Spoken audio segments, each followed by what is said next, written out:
Well, Peter, it's really great to see you. I haven't been a chance to visit since early 2020, and you introduced me to Topo Chico as a great way to get carbonated water. Are you still into those?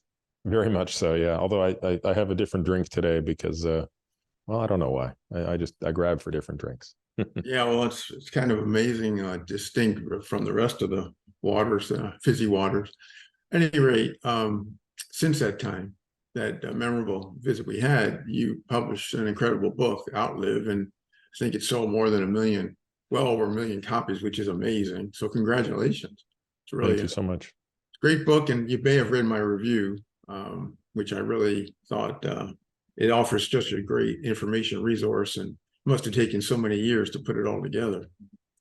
Yeah, I think it probably took 7 years in total. Well, I think it was well worth it, and I think it's helping a lot of people. And in fact, I first became aware of it just because these patients were coming into me and saying, "Well, that's not what Dr. Attia says," or "What do you think of Dr. Attia's?" So that's prompted me to, give it a really close read, and I learned a lot from all your work. I thought what we'd start off with, I think you framed it really well with this medicine, 1.0, 2.0, 3.0, and the shift to the right. So maybe you could explain the concept on that. Sure. So, medicine 1.0 is kind of a placeholder for a time before there really was medicine, or at least before there was sort of a scientific method and an understanding of science and the natural world around us. But of course, from a timescale perspective, it's what dominated all of our civilization. So, humans have been around for 250,000 years. And until very, very, very recently on that timescale, we didn't really have the tools intellectually to understand science. So we couldn't understand cause and effect. We didn't have a scientific method, let alone a capacity to do experiments. And so most of what we did as far as medicine was, based on things that we look back at today and think are completely ridiculous. Sort of, illness was brought on by the gods or bad humors or things like that. And really then when we start to think about medicine in the way we think about it today, we're really thinking about medicine 2.0. And this is something that was obviously a many, many year transition. Technically, I would argue it took place over hundreds of years, beginning with Francis Bacon in the late 17th century, the mid 17th century, but really accelerating in the latter part of the 19th century with germ theory. So we can think about Lister, Semmelweis. I wrote a little bit about them, and ultimately really a more concrete set of tools, including physical tools such as the light microscope. Sid Mukherjee writes very elegantly about the importance of the light microscope in the understanding of the cell. And of course, a big part of understanding the cell was understanding bacteria, their role in disease. And then we have the advent of antimicrobial agents. So it's this sort of collective set of tools that allow us to basically double, without exaggeration, human lifespan in a matter of 3 generations. So this is kind of a remarkable trajectory. I think it would be surprising for most people to learn, however, that in this doubling of human lifespan, I would say virtually all of it has come through the reduction of and/or elimination of infectious diseases and communicable diseases. And none of that has really come, or very little of that has come, by addressing chronic diseases. And so as we've now lived longer by, not dying due to, the sort of usual infant mortality and infectious disease route, we're instead dying of these chronic diseases. And I think medicine 2.0 has been largely unsuccessful in that arena, with perhaps one exception, and that exception is vaccination. So vaccination is in some ways a medicine 3.0 tool because it's a tool of prevention, meaning you treat before a person is sick. Whereas most of the success of medicine 2.0 is treat once the patient is ill. Mm-hmm. And that tool doesn't work for cancer, for dementia, and for atherosclerosis. For those diseases, you actually have to treat, if you will, long before the patient is sick to prevent, or at least delay the onset of. So in some ways, that is one of the most important pillars of medicine 3.0. There are several others. So another very important pillar of it is an equal, if not greater, focus on health span over lifespan, where the description and definition of health span are much more rigorous. So, the medicine 2.0 definition of health span is the period of time in which you are free of disability and disease. I kind of reject that definition as not very helpful, because I'm as free of disability and disease today at 50 as I was when I was 20. I'm clearly not in as good a shape. I'm not as strong. I'm not as cardiorespiratory fit. I'm not as cognitively sharp. So my health span has already declined. But by focusing on metrics of health span in a very detailed way, we're going to get a lot of lifespan benefits for free. And then there's the component of personalizing medicine. So again, it's a term that is rather glib, but it is kind of true, right? And so, we think of evidence-based medicine as the foundation of medicine 2.0. And I think that evidence-informed medicine needs to be the pinnacle or the pillar of medicine 3.0 for reasons I'm sure we'll discuss. Yeah, so I buy into the medicine 3.0 concept because, we've never fulfilled the fantasy or dream of prevention, really, as you get to. And the four horsemen that you laid out so well, cancer, neurodegenerative disease, cardiovascular, and metabolic dysfunction, all play into that we could actually prevent these. One of the questions on that was, you shifted to the right, better health span, but do you then fall off the cliff? That is, you have this great health span and you don't have the chronic disease, or do you wind up just basically delaying the chronicity? What are your thoughts about that? Well, I think what happens is we want to model ourselves after the centenarians. So centenarians on average are living 2 decades, if not a little bit more than the average person. So slightly more than 2 decades beyond the average person. And interestingly, they kind of die of the same diseases as the rest of us do. They just have a much more compressed period of morbidity.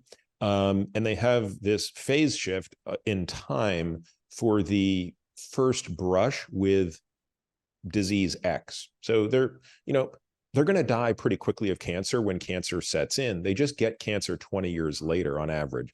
Their first brush with cardiovascular disease is also 20 to 25 years later. So if you think about cardiovascular disease in non-centenarians, 50% of men, as you probably know, and maybe the audience doesn't, but 50% of men who are going to have a major adverse cardiac event will have it before the age of 65. And 33% of women who will have a major adverse cardiac event in their life will have so before the age of 65. When we're talking about centenarians, they're into their 80s and 90s when they're having their first major adverse cardiac event. And so in an ideal world, which is a theoretical world, you would square the longevity curve, right? You would have perfection and optimization of health span until you are, pick your age, you might say 90, 100, and then you die in your sleep, sort of thing, or you die while running around the track having a heart attack or something to that effect. The truth of it is, when I look at, and I'm sure you've seen so many examples of this in your practice, when I look at the people who I would personally most want to emulate, these are people who, succumbed to a disease, whether it be cancer, heart disease, or otherwise, and for which the disease took place and they were gone within 6 months. They were in their 90s and they were functioning at an exceptionally high level, exercising, playing with great grandkids, traveling, doing all of these things. And, then they were diagnosed with pancreatic cancer. They elected not to undergo heroic surgery. They had a G-tube placed, and 4 months later, they passed away. And I think we look at that and we say, boy, that's a much better outcome than spending 15 years in a gradual state of decline from the age of 65 to 80, which is the more common finding. Yeah, I think that is a model that hopefully will be further proven, because I think, as you say, that would be the fear of just getting people who have dementia and other chronic diseases living, decades more isn't what we're after here. And I think we're totally concordant on that. And there's no evidence that it can be done, truthfully. I mean, if you look at Alzheimer's disease and other forms of dementia, such as vascular dementia, there's simply no evidence at this point in time that we have any tools to reverse those conditions once they've really taken hold. And I think that largely explains why the pharmacologic industry has failed. I mean, I'm not being histrionic when I say that. I mean, it's been an abject failure to suggest anything otherwise.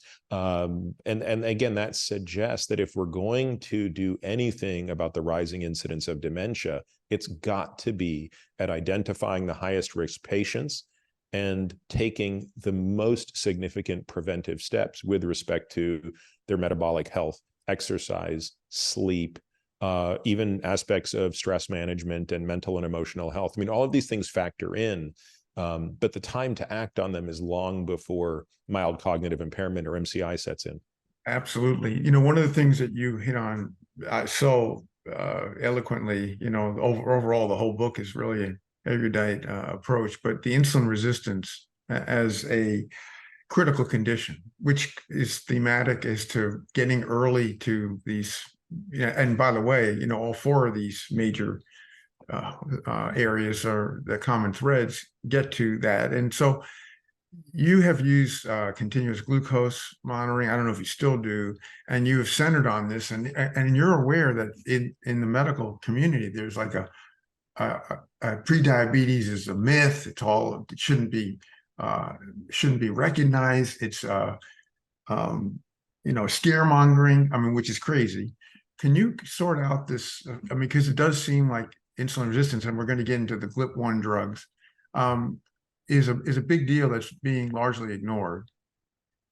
Yeah, it's very interesting. I'm not sure where that's coming from, because I actually think the data are quite unambiguous that even beyond or outside of the threshold of type 2 diabetes, which is currently defined by the hemoglobin A1C, historically about 15 years ago and prior, it was defined by the oral glucose tolerance test. But let's just use the modern day definition. So a line was drawn in the sand that said if your hemoglobin A1C is 6.5% or higher, which for most people, but clearly not all people, corresponds to an average blood glucose of 140 milligrams per deciliter or higher, you now have this condition called type 2 diabetes. And presumably anybody with an IQ above about 60 recognizes that indeed your risk of cardiovascular disease, cancer, Alzheimer's disease, in addition to your risk of kidney disease and a whole bunch of other things, goes up dramatically as a response of that. In fact, your all-cause mortality is up 40% when you have type 2 diabetes. Okay, let's put all that aside and assume anybody with half a brain agrees with that. Where I'm not sure I understand any disagreement is if you look at the data for what is the all-cause mortality of people with hemoglobin A1C below 6.5, it points to a monotonic decrease in risk as you go down from 6.5 to 5. In other words, having an average blood glucose of 100 milligrams per deciliter is better than having an average blood glucose of 110, which is better than 120, which is better than 130. And this is according to all-cause mortality data. It's also true that we have better outcomes for people who have, and this is harder to demonstrate, but I think if you look at the type 1 diabetes data, you see that you have better outcomes with fewer spikes in glucose. So in other words, it's not just the average of blood glucose, but it's managing the shape of the glycemic curve. So where I've seen people push back is they will acknowledge, if confronted with those data, they'll acknowledge it, but they'll say that, hey, those data are based on hemoglobin A1C and not CGM. To which I'll say, yeah, that's true. Those data were not captured with CGM. But to me, it's a relatively minor leap to say, if we know these things based on hemoglobin A1C to be true, it's very likely that they're going to be true based on capturing more accurate data with the continuous glucose monitor. So, Eric, I'm not really sure what the hesitation is. If the hesitation is that we don't want payers to cover the cost of CGM for non-diabetics, frankly, that's a policy question. I won't wade into that, right? I mean, again, my patients, most of them spend at least 30 days with a CGM, non-diabetic patients, and they pay out of pocket. So really it's, it's not costing the system anything. And it's really not that expensive relative to the cost of missing out on that information. And for many patients, it becomes a tool that they'll use for more than 30 days. And they learn certain foods to avoid because of significant spikes and other things like that? It's not just the food, although that's the most obvious thing that one learns. But I think what most people find more interesting, and certainly I did, and I started wearing a CGM in 2015. What most people learn is the effect of sleep, the effect of exercise, and the effect of stress, and how much those things change glucose control. So, I was just talking with a patient last week, and they were saying, and it's sort of funny because they're telling me this, and of course I already know the answer, but I love hearing them come to this conclusion rather than me telling them. And the patient was saying, boy, what a difference it's making if I have a bad night of sleep versus a good night of sleep. With a really good night of sleep, I can get away with eating X, Y, and Z, and my glucose numbers are well within the parameters we've set for optimal. And if I sleep 2 hours less, I just have, I get home too late, I wake up, something goes wrong, all of that goes out the window. Yeah. My glucose is high overnight, I wake up with high glucose, and my glucose tolerance is minimized. And I know for me personally, that was a huge insight that leads me to be very thoughtful about food choices with and without all of the other variables in my life in order. Yeah, I think that's actually a project we're working on right now, the multimodal AI interactions between stress, sleep, foods, and all these things that change glucose spikes. And some people, of course, as you know, they don't spike to anything. And then, of course, many others, perhaps the majority, have some or even very significant spikes. Now, one of the other things I learned, which is not the kind of the accepted recommendation, is about protein. You wrote about how 1 gram of protein per body weight, or 130 grams or more. That's one thing I just want to commend you about there, is that the medical community doesn't pay enough attention to nutrition. You obviously have zoomed in on this quite a bit, but tell us a little bit more about the protein story. Well, I mean, I think unfortunately the RDA, the recommended dietary allowance, is sort of addressing the wrong question, right? It's a relevant question. It's just not a relevant question today. It was a relevant question in an era of food scarcity, right? So when we think back to, the 1940s and the 1950s, or during the war, when food was not as abundant as it is today, and one was really thinking, what is the minimum effective dose? What's the minimum amount of protein I would need to, survive? Yeah, then I think you're more, you're closer to that 1 gram per kilogram of body weight. But if you look at the data more carefully and you ask the question, okay, imagine we're coming from a world that's not resource constrained, which it clearly isn't today. We have unlimited access to energy. It's never been cheaper. By energy, I mean food. Then the question is, well, what's the optimal amount? And you see that the answer is somewhere between 1.4 and 2 grams per kilo of body weight. So it is potentially twice as much as we've historically told people. And that, you might say, well, Peter, that's a really big range, 1.4 to 2. How do you anchor in on where it needs to be?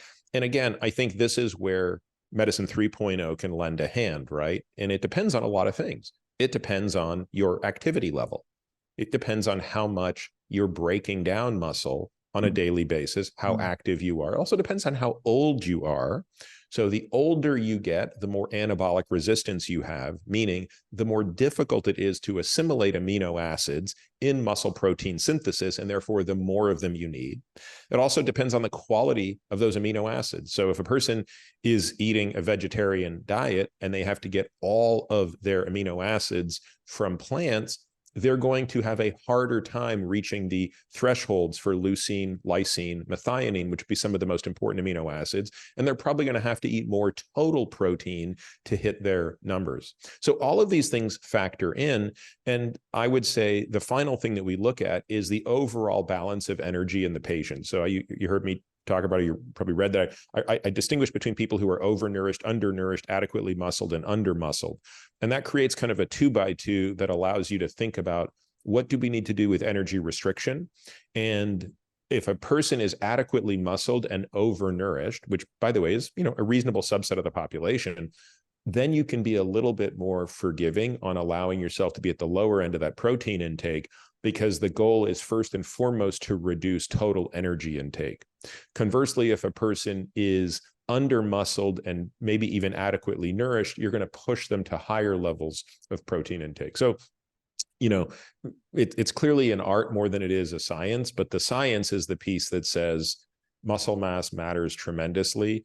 Frailty is an enormous contributor, not just to mortality, but much more importantly to morbidity in an aging population. And therefore, everything must be done to minimize frailty and sarcopenia. Well, you convinced me. That was compelling in the book, and I upped my protein intake on the basis of that, of your work there. The other thing, of course, before I get into some questions on the grounds, is about exercise. You're an exercise fanatic. I don't know. Are you still exercising 3 or 4 hours a day? No, I probably average 2 hours a day. That's pretty good. Okay. Yeah.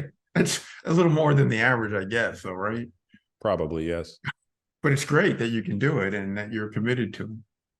Now, one of the drugs that is out there as to potentially improving longevity, which it has in every animal species tested, is rapamycin, which you've acknowledged, of course, could be trouble because of immune suppression.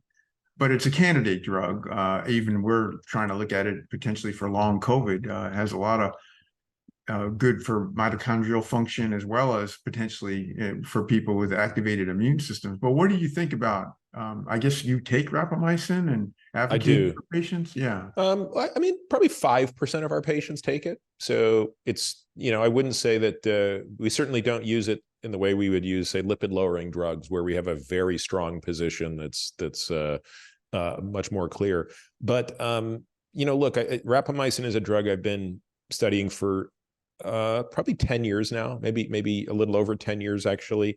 And look, I think it's, as you said, it's the most successful molecule that's ever been tested from a geroprotective perspective in the field of science and medicine. So there is no other molecule that has so repeatedly demonstrated a survival advantage across all species. And these are, again, it's important to understand, this is all species that span 1 billion years of evolution.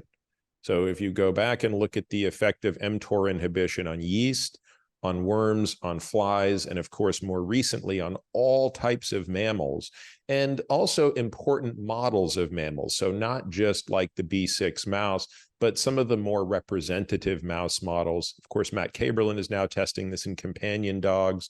We've got some small primate studies. All of these things are basically showing the exact same effect. Couple that with the fact that we have human data using rapalogs dosed intermittently. So this is a very different dosing schedule than what is used for the immunosuppressive doses, for example, in transplant patients.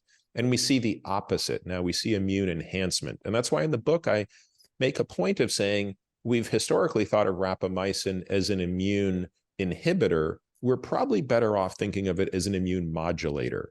So it can be an inhibitor, but it can be an enhancer. And probably one of the most interesting near-term applications for rapamycin might be indeed B-cell enhancement in elderly patients, which is the population it's already been studied in. So the 2014 paper with Klickstein, led by Joan Manick, demonstrated that just a 6 or 8 week course of intermittent rapamycin followed by a washout was enough to boost immune response to a flu vaccine. So these are very interesting studies. And of course, it's unfortunate we're never going to get a hard outcome study of rapamycin in humans. because it would take too long and it's never Right, going to be right, done. So I right. think the best we're going to get are better and better animal models that more closely approximate humans. For example, in the probably companion dogs would be as good as it's going to get there. The readout of that study will be 2026.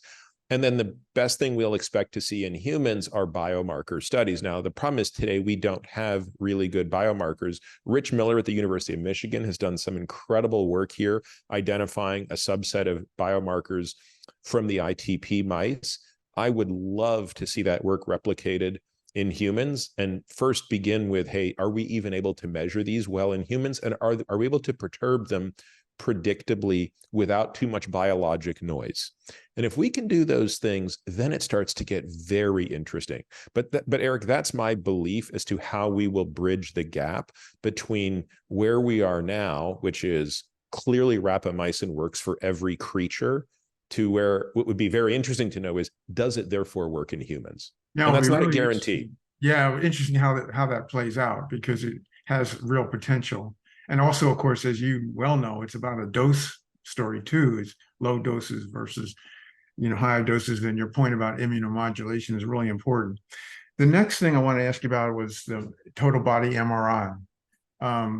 As you know, that's become, there's many more startup companies are advocating these, and that you could get total body MRIs to prevent. That's something I know you're supportive of, but also obviously there's concerns about rabbit hole incidental findings. What are your thoughts about that? Yeah, I mean, I'll take a step back from it and talk more broadly just about cancer screening, because of course, whole body MRI is simply one tool one would use for cancer screening. And this is an area where I've had a real pendulum swing in the last 6 or 7 years. So, I think in my training, I trained in surgery. And so, going back 15, 20 years, my view was that aggressive cancer screening was really only giving us lead time bias. And I really wasn't convinced that it was saving lives. But the truth of it is I didn't really look closely enough at the data. And I think if you look at the data more closely, what you'll realize is that it really does matter how many cancer cells you have in the body when you treat a patient. Mm-hmm. And I think that the burden of disease matters. And I really think that was the big change in my perspective. And the best evidence for this, and I cite 2 examples in the book, which I think are 2 of the largest examples, is when you contrast the effect of treating patients with metastatic cancer versus treating patients in the adjuvant setting for the same cancer with the same drug. So just for the listeners to make sense of that, adjuvant therapy is what you give a patient after you've surgically removed the existing tumor. And you give it because there are still cells in the body. So when a patient has a colorectal cancer and the surgeon removes the piece of the colon with the cancer and the piece of the lymph nodes that are attached to it, and there's cancer there, but the CT scan demonstrates that at least grossly to the eye, there's no other cancer. So the liver, the lungs, the bones, everything is clean. What do you do with that patient? Well, that if you don't treat that patient, 60, 70, 80% of those patients, cancer will come back. Mm. But we know that if you give those patients, the FOLFOX regimen and comparable regimens with comparable drugs, at least half of them will be cured. So that's pretty interesting. Now, what happens in the case where you go and you take the colon out and now the patient has metastatic disease all over their body? Well, it turns out you're going to give them the exact same chemotherapy, but how many of those patients will survive? 0. 0 of those patients will survive, tragically. Every one of those patients will die from their disease today. And so what that tells us, and by the way, we can do the same exercise with breast cancer. So you can take the most common cancers, and it's always the same situation. Even when you're using the same drugs, we have far better success treating adjuvant in the adjuvant setting than we do in the metastatic setting. And I've discussed this with many oncologists, and they all sort of point back to the same argument, which is the more cancer cells you have, the higher the probability that some of those cells are going to find escape mechanisms to the drugs. They're simply going to be able to mutate their way out of the drug. And therefore, when you're treating 1 billion cells, which is maybe what you're treating in the adjuvant setting, you have a better chance at squashing the cancer than when you're treating tens of billions or hundreds of billions of cells in the metastatic setting. So with all of that said, if the most important tool to, not succumbing to cancer is reducing the probability of getting cancer, which it clearly is, and we could talk about, what are the important steps there beyond the obvious, like not smoking. I would say the second most important thing is if you do get cancer, and unfortunately, I still believe that you can do everything right and still get cancer. There's so much we just don't understand about this disease in a way that, we understand so much more about cardiovascular disease. But when it comes to cancer, I think Bert Vogelstein was absolutely correct when he said, bad luck just plays an enormous role. And of course, I'm paraphrasing, but that's a very controversial paper he wrote many years ago that I believe is correct. So we have to be able to find it early. Okay, so with all that said, what are the tools we have to detect cancer early? Let's put aside all of them and just talk about the MRI, because we could talk about colonoscopy, we can talk about, liquid biopsies, which you might want to talk about. But when it comes to the MRI, why has it taken hold as a pan screen of choice?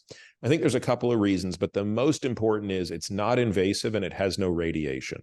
So there's no physical harm from the test. And that's not true for a lot of other screens, right? A CT scan comes with an enormous amount of radiation if you're going to do whole body. A whole body CT scan is probably, even today, 25 to 30 millisieverts, which would be an unacceptable amount of radiation for screening.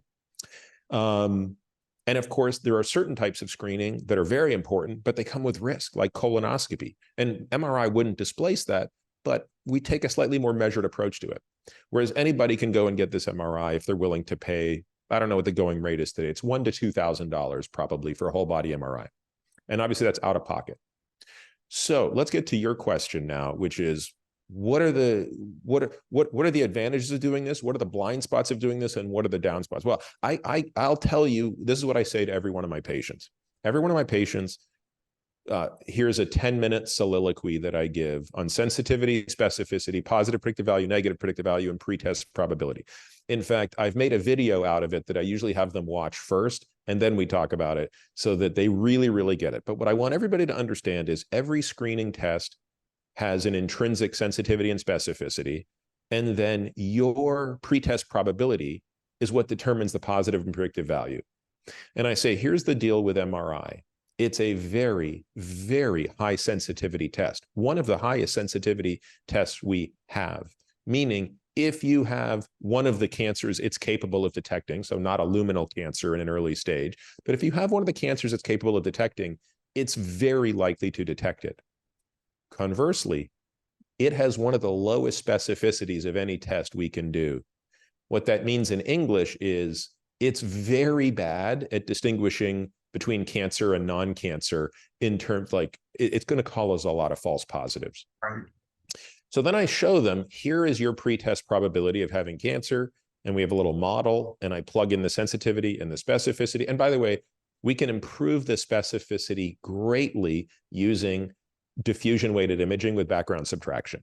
So I actually don't advocate for off the shelf MRI scanning because they don't use DWI with background subtraction, and therefore the specificity is very low.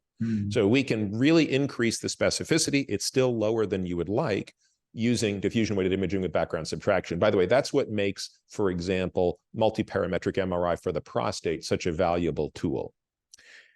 And then I say, look, the bottom line is the positive predictive value of this test is still 10 to 20%.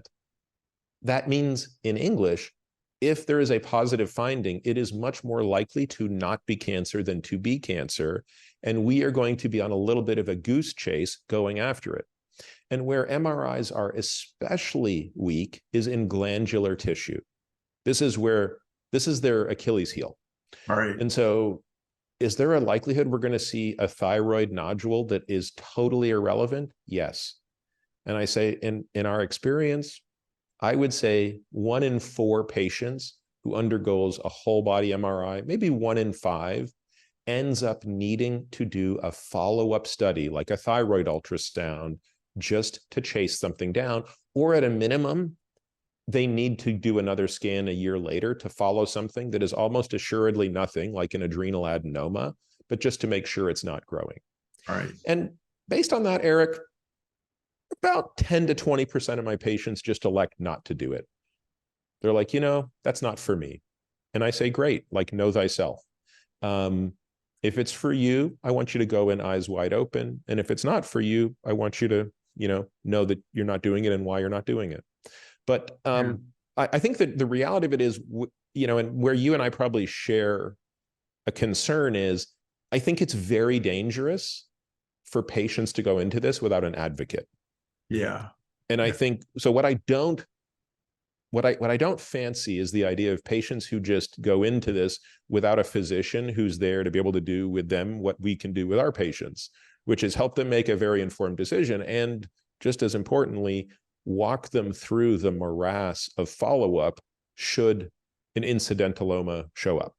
Yeah, I think the way you prep the patients who go for it is so critical because, I have so many patients, I know you have, who have had to go through all these extra tests, biopsies and whatnot, and, came out everything negative, but the anxiety they went through was profound.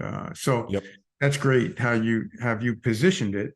And maybe in the future, the multi-cancer early detection test is whether it's through methylation or through fragmentation or whatever, will be the first test. And then the MRI would be, where is it and what's going on? Because as you pointed out aptly, the number of cells and pre-spread is so critical. And once it's already visible on a scan, it's a lot bigger than what you might be able to pick up through the cell-free plasma tumor DNA. So one last thing I want to ask you about, you didn't write much on the GLP-1 drugs, Mounjaro and Wegovy, and they're obviously, I don't know if I've ever seen a drug class like this, Peter, ever. And obviously right now it's not diabetes, it's obesity, but where do you think this is headed? Because as you probably saw, there were people even with early type 1 diabetes where it got rid of their insulin requirement, small series, but still very intriguing. Thin people, right? Where do you see this headed? Yeah, I don't think I wrote at all about this in the book, truthfully, although I've written and done many podcasts on it since 2020, or probably since 21 was the first time I did a podcast on it. And so I've been following it very closely. And I think, like any doctor, I'm constantly being inundated by patient requests to go on it. And it's mostly to manage weight. I mean, there's nobody that's coming to me saying, I'm not happy with my insulin resistance, please put me on Mounjaro. It's, I want to lose 10 pounds, please put me on Mounjaro. By the way, I'm sure you've seen this, but there's now a triple receptor, right? So there's now GLP-1, GIP, and then glucagon. And that phase 2 looked even more dramatic than the phase 2 and phase 3 of both tirzepatide and semaglutide. So it's almost become a Saturday Night Live skit at this point, where at some point there'll be a quad receptor drug that will reduce your weight to zero. Like you'll violate, the relativity, you'll violate the principle of conservation of mass at some point. So I won't lie, I do have a couple of concerns, Eric. So we've had a number of patients on these drugs, and in all of our patients, we monitor overnight heart rate and HRV. We do it because it's so easy to do. Every one of our patients has some wearable. They're always wearing a Whoop or a Fitbit or something like that. And without exception, every single patient who is on one of these drugs, we have yet to see an exception, has an increase in their overnight heart rate of 8 to 12 beats per minute. I hadn't heard that. I hadn't seen it. It's interesting. We all know about the GI side effects, but hadn't seen the cardiovascular. Yeah. And it goes away when you're off drug. It takes a while. It takes a couple of weeks to go away, depending on how long you've been on the drug, but your heart rate will return to normal off drug. And I haven't looked in a few months, but I haven't seen an explanation as for why that's the case, but it gives me pause. Yeah. Because I can't think of a physiologic scenario that would increase your resting heart rate by 10 beats per minute as a positive thing. Now, Well, that doesn't mean it's not a good idea for some people, right? So in other words, there's clearly benefits to this drug in some populations. But I guess my reaction is, if you're a person who just needs to lose 10 pounds, crazy. I'm not convinced that the risk is worth it relative to the reward. Well, and to your point there, it's not just the fact that you're getting this untoward effect, at least we would deduce it's untoward, but that these people who are losing more than 10 pounds, losing 50, 60, there's no way to get off these drugs that have been mapped out. So That's right. whatever the effects are, and the one I thought you would really zoom in on, knowing for at least what you've written about, is the muscle mass. The fact that Yeah. there's sarcopenia and bone density loss from these drugs, and especially in people that are taking it long term. Are you concerned about that? We absolutely are. And we don't put patients on them without a DEXA scan, so that if for nothing else, we can demonstrate to them at some point when enough is enough. We're not seeing, and I'm not saying it's not possible, but I'm just saying you probably have to be much more deliberate about it. We're not seeing what I would consider an ideal loss of body weight either. So an ideal loss of body weight is generally regarded as less than 25% of the loss is lean mass, right? So if a person loses 50 pounds, less than 12 and a half of those pounds should be lean mass. That would be really, really ideal. When we see people lose 40 pounds, i.e. 10 of which should be 10 or less should be lean, we'll easily see it 50-50. Right. That's a very, very common finding. So that person paradoxically is increasing their percent body fat as they're losing weight, assuming they started out at, 35 or 40% body fat. They're actually getting slightly higher in body fat percent. So again, I still think that they're on balance, people are getting metabolically healthier when they do this in the short run. But I'd love to see better data. I don't know why I'm not jumping up and down with joy. I know that the rest of the world is. So I don't know why. I'm not trying to be contrarian about it, but I do have my reservations about their pan use. I share those, especially since we don't have a way to get people off. If people could and maintain their weight, or so that, I think, because these side effects are notable and even perhaps more than is generally recognized, as you're bringing up. The concern here is without a exit ramp, we got a lot of potential lurking trouble there. Well, this has been terrific to review a lot of the great work you did in the book. Some of my questions that I came to when I read it, saying, what is he saying about this or that? But overall, it's just a great resource for people. It's an inspiration for people to take better care of their health. Maybe they don't want to get into every bit of the things that you've written about, but you certainly covered the bases really well as anyone ever has. So it's great work, Peter. Thanks so much for joining today. Thanks very much for having me, Eric, and thanks for taking the time to read the book and comment on it.